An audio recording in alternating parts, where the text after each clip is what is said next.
अस्सलामुअलैकुम जी। अच्छा, जुम्मा हमने पढ़ा है और ये रहा गुम्बद खज़रा। बिल्कुल इनके मैं सामने हूँ और वो जो जाली रहती है इसके ऊपर ये छोटा सा सुराख है। इसको ये हुज़ूर पाक सल्लल्लाहु अलैहि वसल्लम के वफ़ात के बाद ये जाली खोली गई थी। या इसके बारे में कुछ रवायात हैं। ये कुछ लोग कहते हैं कि ये सुराख है और बारिश नहीं हो रही थी तो हम आयशा पाक ने फरमाया था कि जो खोले। इस तरह की कुछ रवायात हैं। इसमें अभी कुछ कहना कबल वक्त होगा। बहरहाल जुम्मा हमने पढ़ लिया है और ये अभी जमजम है और यहाँ पे लोग अभी जमजम पी रहे हैं। मैं भी यहाँ पे पीता हूँ। ये अभी जमजम है और इसको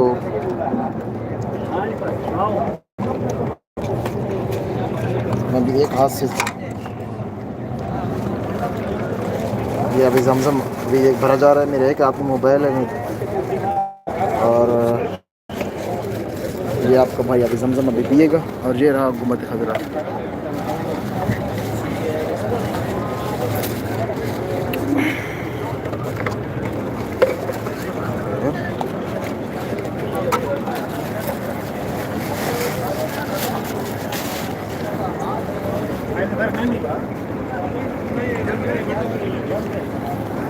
ये लाइव आप देख सकते हैं जी।